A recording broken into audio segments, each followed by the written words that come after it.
Study for goals में आप सबों का स्वागत है। आज हम बात करेंगे खोटा विषय से संबंधित पुस्तक आँखें के गीत के बारे में और जानेंगे इसमें आए हुए लेसन तोर ऐसन धन के, यानी तुम्हारे ऐसा धन को क्या, इससे स्पष्ट होगा। आगे देखेंगे कि तोर ऐसन धन के पहचाने ना पार लिखा के है, यानी तुम्हारे जैसा धन को। वही आँखें गीत जो पुस्तक है खोटा कविता संग्रह टाइप का पुस्तक है। आँखें के गीत यानी आँखों आँखों में इशारा का मामला है इसमें, और श्रीनिवास पानूरी के द्वारा लिखा गया है। तो चलिए जानते हैं हम लोग कि श्रीनिवास पानूरी जी के बारे में कुछ चीज़ों को। तो आँखें के गीत पुस्तक के रचवैया यानी लेखक श्रीनिवास पानूरी जी हैं, जिनका जन्म 25 दिसंबर 1920 को, जबकि 1986 में उनका देहांत हो गया था। इनका जन्म बरवाडा कल्याणपुर यानी धनबाद में हुआ है। इनके माता जी का नाम दुखनी देवी और पिता शालिग्राम पानूरी हैं। इनके द्वारा रचित कुछ रचना है जिसमें बाल किरण, देवज्योति, तितकी, रामकथामृत, चाबी काठी और उद्भासलकरण का बारी आता है। बात करें इनको भीष्म पितामह का उपाधि तो विश्वनाथ दसमधराज के द्वारा, खोटा का वाल्मीकि पंडित रामदयाल पांडे। अब हम बात करेंगे इस पुस्तक में आए हुए लेसन तो रेसन धन के। तो देखिए तो रेसन धन में क्या बता रहा है, पढ़ते हैं हम इसको, आप सुनेंगे थोड़ा ध्यान से।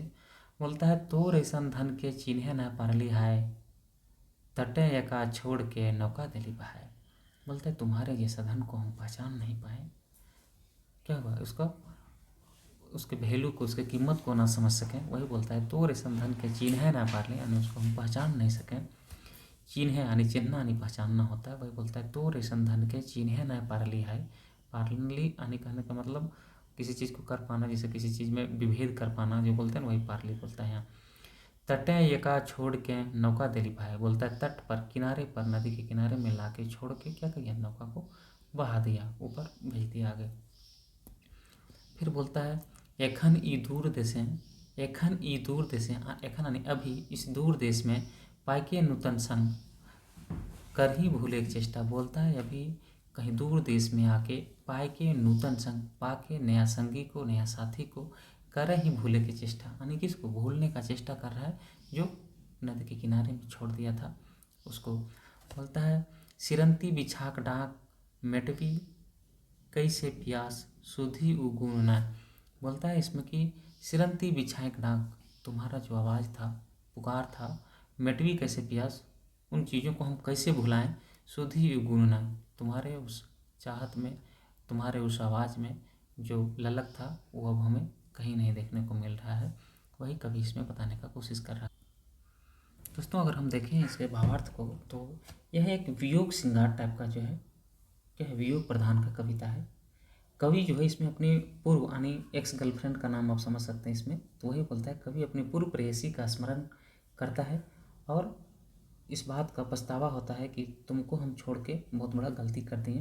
बोलता है तुम्हें हम पहचान नहीं पाए, तुम्हें छोड़कर नए जीवन की शुरुआत तो की, पर तुम्हारे याद जो है, तुमको जो छोड़ दिए और हम नया जीवन जो शुरू किए, तुम्हारा याद जो है हमें बिच्छू के डंक की तरह जो है वेदना देती है, बिच्छू के डंक की तरह मारती है। वही बोलता है कि सिरंती बिछाक डंक, यानी बिच्छू के डंक की तरह जो है चोट पहुंचा रहा है। और क्या होता है उसके बाद, और बहुत सब भूलने का कोशिश कर रहा है कभी उसको, लेकिन भूल नहीं पा रहा है। वही बोलता है कि तो रेशम धन के चिन्ह न पारली हाय, तटे एका छोड़ के नौका दिली बहाय, यानी तुम्हारे जैसा धन को हम पहचान नहीं पाए, तट पर ले जाके, बीच किनारे में ले जाके, साइड में यानी बीच में ही तुमको हम छोड़ा है। एखन ही दूर देश में पाके न तुम संग करे ही भूले की चेष्टा। बोलता है अभी हम इस दूर देश में आके नए संग के साथ में, नए लोगों के साथ में तुमको भूलने का कोशिश कर रहे हैं, चेष्टा कर रहे हैं, लेकिन भूल नहीं पा रहे हैं। भूलने का कोशिश करता है तो क्या होता है, बोलता है सिरंती बिछक डंग मिटवी कैसे प्यास। बोलता है कि तुम्हारे हाथ को जब भुलाना चाहते हैं तो बिच्छू के डंक की तरह हमको चोट पहुंचा रहा है, तुम्हारा प्यास को कैसे हम मिटाएं। सुधी वो गुण न, तुम में जो गुण था, कहिए तो जो क्वालिटी था, वो हमें नहीं मिल पा रहा है और हमारे मन को शांति नहीं मिल पा रहा है। तो आप देखेंगे इसमें बोलता है तो रेशन धन के, कवि अपनी पूर्व प्रेयसी का स्मरण करने के पश्चात, बोलता है स्मरण कर पश्चाताप करता है कि हाय तुम्हें हम पहचान नहीं पाए और बीच में ही छोड़ाएं।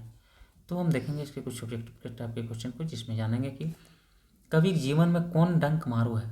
तो जीवनक संगी जे छूट गेल, संगी जे संगे है, नवा संगी जे दूर देश से मिलल है, कोई ना। तो स्पष्ट इसमें हम देखें कि जीवने के संगी जो छूट गए हैं उसी का याद जो है कवि को बिच्छू की डंक तरह मार रहा है। चलिए अब दूसरे क्वेश्चन को हम देखते हैं और जानते हैं। बोलता है कवि के जीवन में कौन बार बार याद आवा है, यानी कवि के जीवन में कौन बार बार लगातार इसको याद आ रहा है। जकर तटे छोड़ राखल, संगी जकरा छोड़ दिल, संगी जकर चिन्ह नहीं पारल। तो इनमें से सभी हो जाएगा। जिसको बीच किनारे में छोड़ा है, संगी जो था जिसको पहचान नहीं पाया, वो इसको बार बार याद आ रहा है। तो दोस्तों स्टडी फॉर गोल अपने टेलीग्राम चैनल पर 8 बजे और 9 बजे खोटा का और झारखंड शिक्षा का क्यूज करा रहा है। आप वहाँ पार्टिसिपेंट बन सकते हैं। खोटा का 50 फुल लेंथ टेस्ट मात्र 199 रुपये में आपको उपलब्ध करा दिया गया है। यहाँ टॉपिक वाइज सेक्शनल टेस्ट है और प्रीवियस ईयर क्वेश्चन है। वहाँ पर आइए, आप टेस्ट लगाइए और स्टडी फॉर गोल ऐप को डाउनलोड करें, देखें और समझते रहें। तब तक के लिए आप सबों को धन्यवाद।